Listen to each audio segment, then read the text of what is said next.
Before I close, I asked for a speaker to return.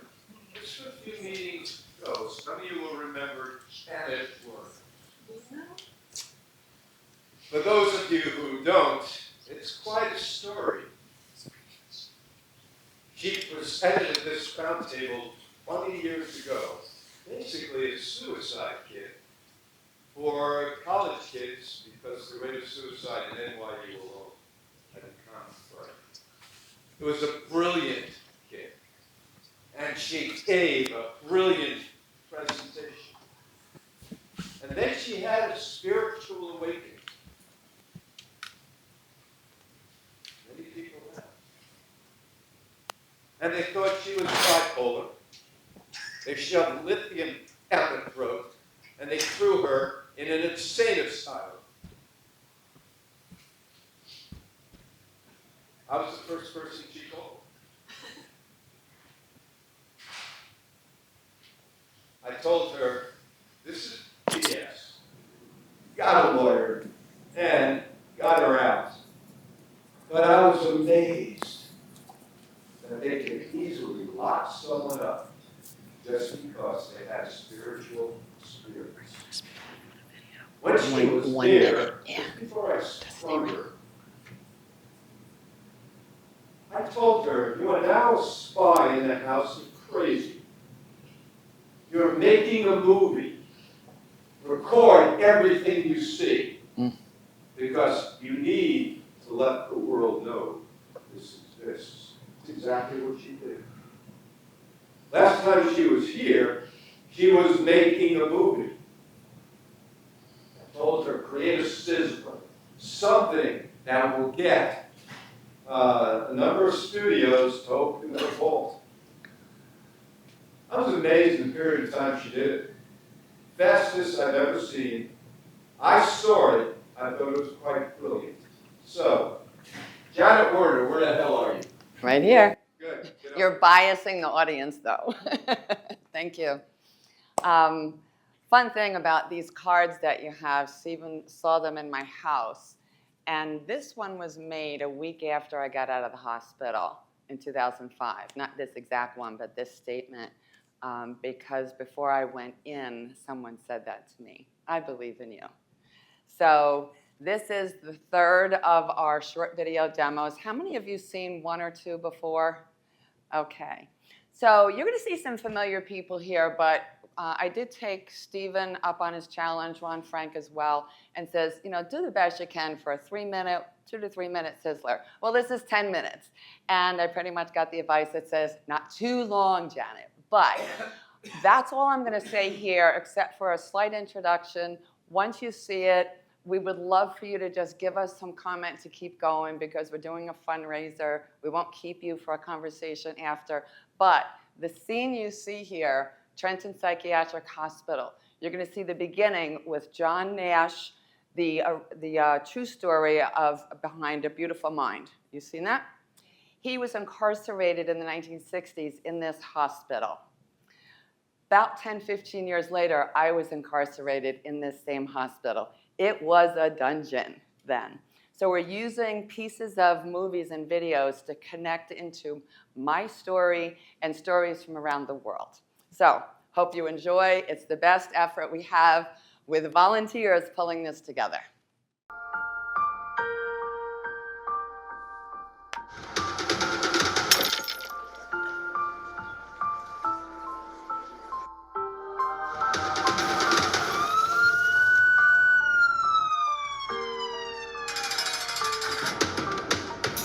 They were just like, no, you're mentally ill for the rest of your life. I said, this has got to be wrong.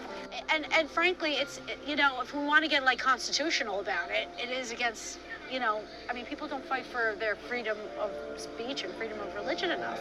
We can find modalities for healing beyond the traditional Western model, and we've been doing that for hundreds and hundreds of years. Right. I was observed and then placed on Haldol, an antipsychotic. And then I spent another 2 months at Yale New Haven Hospital. I ended up in the hospital 3 separate times because of side effects from these meds. I tried to introduce conversation with the psychiatrists, psychologists, and the psych nurses. I offered explanations and alternative frameworks for my mystical and spiritual experiences.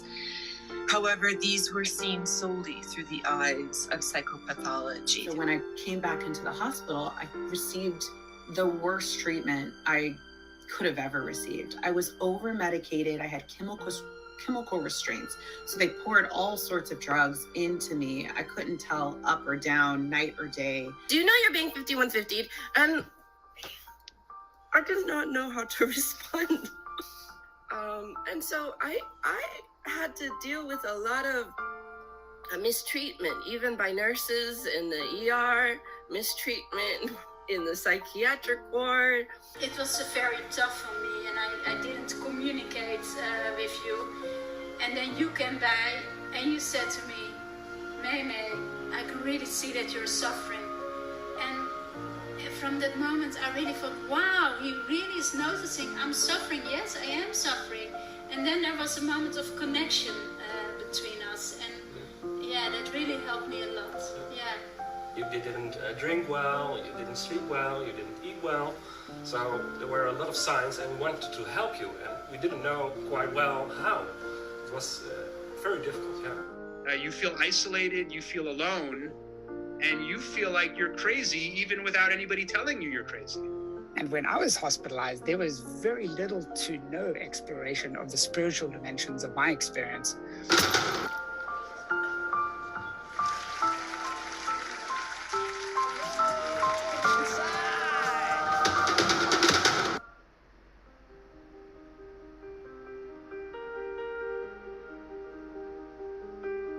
It's such a huge betrayal. Forced hospitalization can feel like an assault on the individual by the mental health system.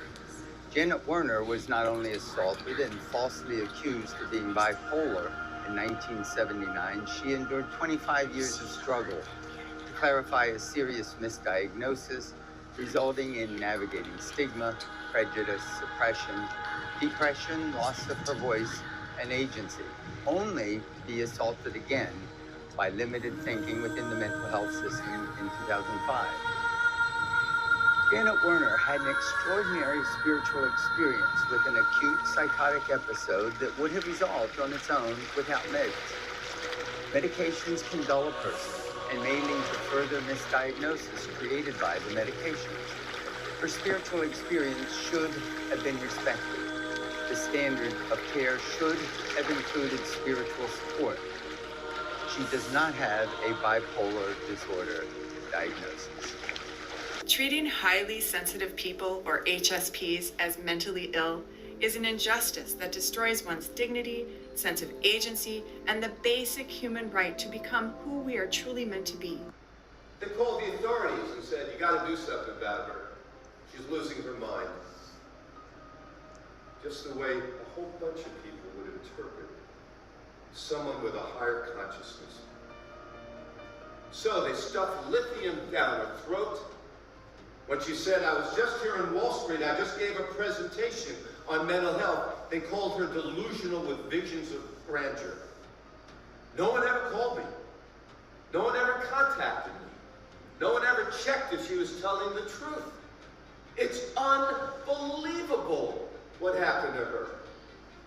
They were making her catatonic in a cage while she was trying to change the world.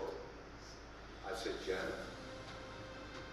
you are now making a movie. If this happened to you, it's happened to thousands of others, not hundreds, thousands, and perhaps more than that. You're the one who's going to stop this from happening again. And no one is throwing her in a can this time around. I don't know if I'll ever see my mom again. The reason I used the class action lawsuit really was to frame not so much with the expectation that it would happen, or even that I was calling for it to happen, but to provide a framework to understand the betrayal that this represents. and that there's a legal context for understanding the betrayal. And it's found in an obligation to do informed consent. And if you don't provide it, we have things called medical negligence or medical battery. And so those who knew that there wasn't evidence supporting the chemical imbalance story, but continued to tell patients, that's really medical battery, in my opinion.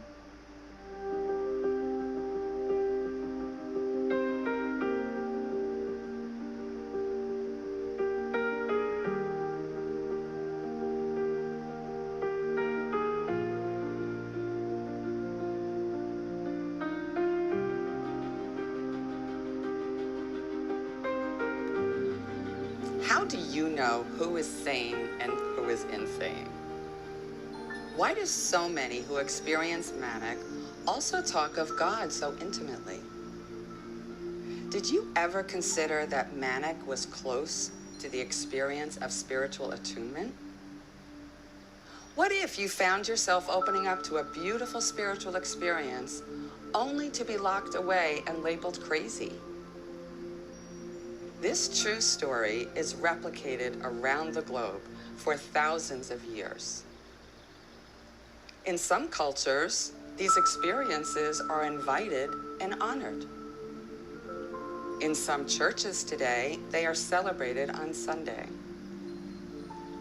But in some cultures, they are frowned upon and folks are discarded. Open up your eyes and heart to a new consideration. There are truly diamonds to be mined in the rough seas of mental health and spirituality here on Earth.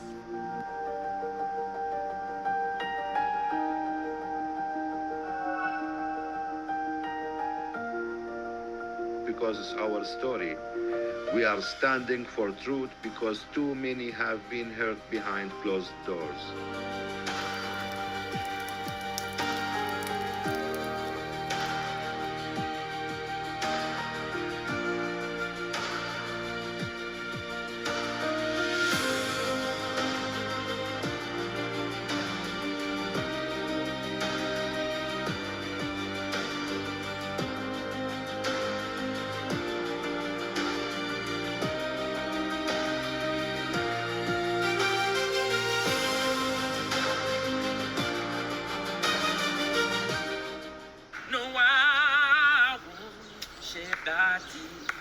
Just as long as you stand by me. And darling, darling, stand by me. Oh, stand by me. Yeah.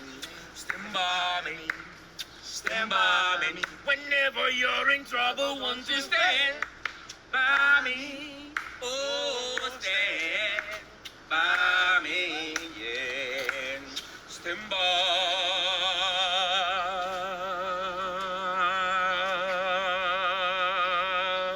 me.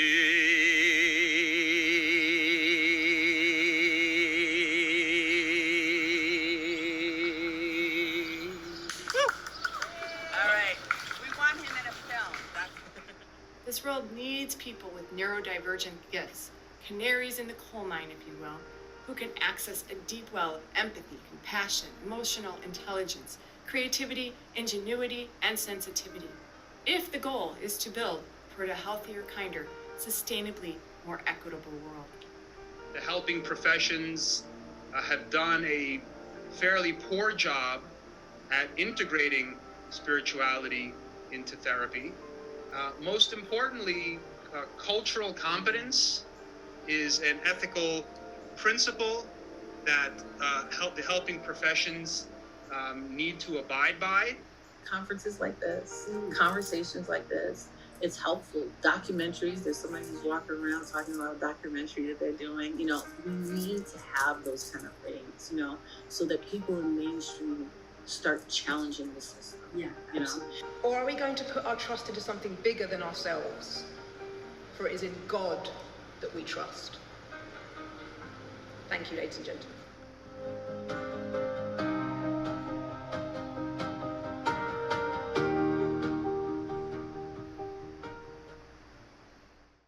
1979, I was 25 years old. I thought I was the only one in the world this happened to. I could not explain it. I did my time inside a psychiatric hospital, was force medicated. I now know there are thousands and thousands, and those pictures you see up there are our global network. So that's what's happened in 45 years. It's more than a movie, it's a movement. And I thank you again for seeing the third rendition of what we're producing. So if you can pass around, we're looking for support. Please take a card, you have them there, and follow up with us. My business partner here, Dr. Calvin Chatlos, is the co-producer in all of this. So thank you again.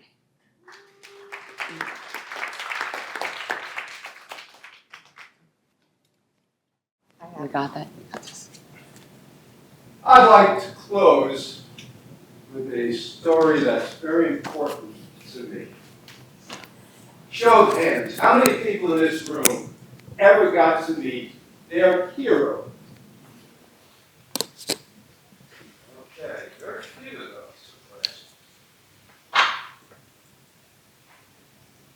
For me, it was the late 1980s. I was a young man. And my hero, you might imagine, a Warren Buffett, Peter Lynch, but no. My hero was a basketball coach. Yeah, I played as a kid, but when I stopped growing at 5'10", that was it. But I had heard him speak when I was a teenager, and I was so impressed with him as a speaker. He was so inspiring. He had enthusiasm like I'd never seen, and I said to myself, if I ever get to publicly speak, that's who I want to be. In the mid-'80s, I was in Chicago. I was speaking. My hero was in Chicago, speaking. We both had connections to Queens Village in New York. We both had family in Queens Village. And somehow they arranged for me to have lunch with someone who had inspired me when I was 17 years old.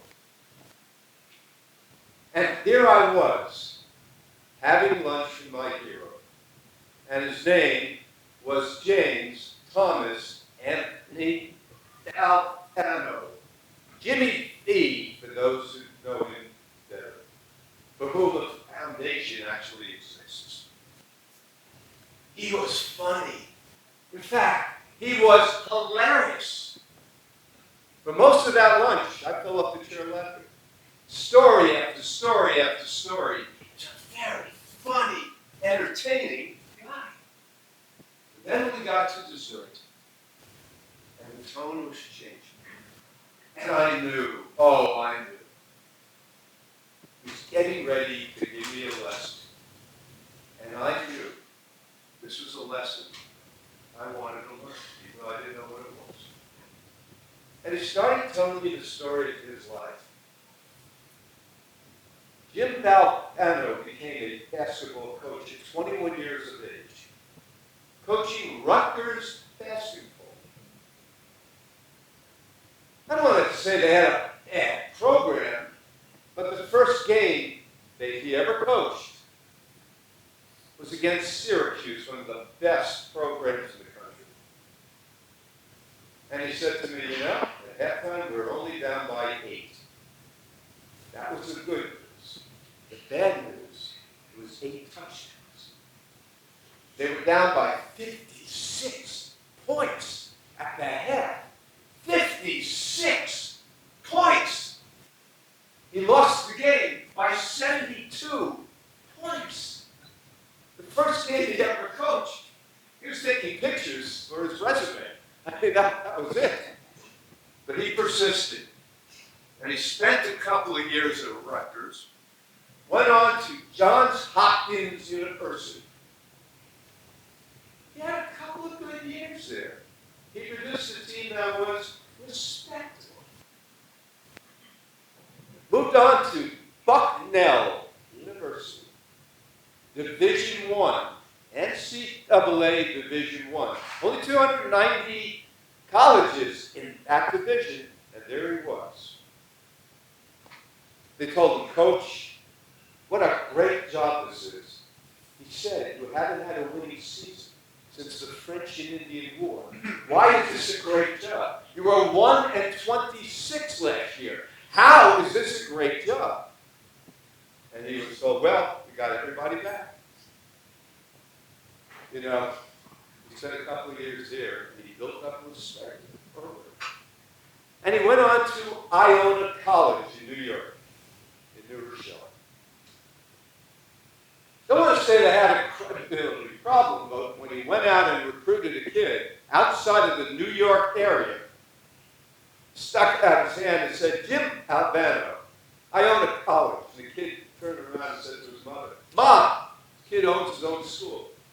No, I don't own a college, it's a neighbor's. But he persisted there as well. And then he got the dream coaching job, the dream. He became head coach of North Carolina State. The Wolfpack, one of the best programs in the country. And to celebrate, he flew back home to Queens Village to celebrate with his parents. Rocco and Angelina Alfano. And as he told me, we celebrated the way Italians celebrate. We eat. Started at 2 and at midnight, halftime about 6 o'clock, and late into the night, everybody was stuffed full. And his father, Rocco Alfano, called him into his bedroom. He'd never been in his father's bedroom before. Walked in there and he took out a big fat suitcase from underneath the bed and pulled it out. Pointing to the suitcase, he said, I know that one day you're going to win the NCAA tournament. I know it. And I'll be there front row center. Pointing to the suitcase, he said, my bags are packed for you. They're packed for you. What can I tell you about Rocco Alfano? The kind of guy who was born in Queens Village, spent his entire life living in Queens Village, hardly ever left Queens Village, and thought that everything north of the George Washington Bridge was Canada. But he loved his son, and he believed in his son. First year, they didn't even make the final cut at North Carolina State. He was already worried about his job. So who did he call? His dad. I saw the improvements you made during the year. I saw the corrections you were making. You were excellent. You were fantastic. So what you didn't make the finals? So what? You were fantastic. Second year, eliminated second round. Who did he call? His father. Look at the improvements you're already making. Look at how much better you're becoming. And I know you're going to win the NCAA tournament, and I'm going to be there. My dad's packed for you. Rocco Alfano was the kind of guy who would pick his son up regardless. Even if he failed, even if he didn't measure up to the man he thought he should be, there was his dad. I believe you. I have faith in you. I know you're going to make it. The next year, Final Four. Final Four. He was getting close. Oh, he couldn't wait now to call his dad. He said, oh, look how close you are. Look how close you get. I know you're going to be there. I know it's just a matter of time. I guarantee you. And you know something? My bags are packed for you. I'm ready. I'll be there, front row center. Jim Alfano came home. His parents were visiting North Carolina home. Pulled up. There were ambulances, police cars all around his home. He panicked, so out his car ran in. Rocco Alfano, who never had a cold in his entire life, had a heart attack and died. He didn't just lose a father, folks. He lost his best friend. He lost his cheerleader. He lost someone he could lean into his entire life. And now that was over. He was thrown for a loop, but he made a commitment. He made a serious commitment. I am going to win the NCAA tournament, and I'm going to do it for my dad. Brings us to 1983, Final Two. North Carolina State and the Houston Cougars. The team in Houston, they could have beat half the professional teams. Those of you who are basketball fans, their center was Hakeem Olajuwon, Hall of Fame player. Clyde Drexler, one of the guards, all-pro basketball player. They could have beaten most of the teams in the NBA. North Carolina State had no shot. They had no shot. Everyone knew it. There was no way in hell they were going to win that game. I've heard a tale, I don't know if it's true, but his mother bet on Houston and gave 8 points. He announced to the world, just before the game, we're going to run them off the court. That's right. We will run them off the court. They were ready. They were ready for a high-speed game, and of course, Jim Valvano slowed it down to a crawl. And because that Houston team was so confused and so unready to be approached by halftime, North Carolina led. This was the most watched game in the history of college basketball. 50 million people were watching. There they were at halftime. And what no one expected, because they expected a blowout, North Carolina State was huge. But they were facing a great team. And in the second half, Houston came back.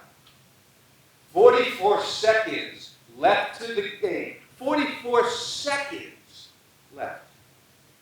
Derek Whitberg, dribbling in the backcourt. Last game of his career. Counting down the clock. They almost stole the ball. He had possession. And the clock was winding down. 10, 8, 6, 5, 4, 3. He threw up a shot. And he blew it. He missed. But Enzo Charles of Brooklyn, New York, standing underneath the basket, grabbed the ball out of the air and shoved it through the hoop at the final buzzer. And Jim Valvano became the 28th coach to win the NCAA tournament. And when they showed it on film, I remember seeing it in 1983, they showed it on film, people thought he lost his mind. He was running in circles, he was throwing up. They thought he completely was a few fries short of a Happy Meal. That's just done. Sitting there across from my hero, he looked at me and he told me, you know, when that buzzer went off, I heard my father's voice as if he was standing right next to me. And the voice said, I'm proud of you, son. I knew you'd make it. My bags were always packed. I ask each of you as you leave here today to make certain your bags are packed for the people you love most in this world. Because life will knock them down. Life will squash the living hell out of them more than once. And what will get them up is not a Zig Ziglar motivational book. It's not a Hallmark card saying what will get them up is the voice in their head, that neurolinguistics that repeats over and over and over again. I believe in you. I have faith in you. I know you're going to make it. My dad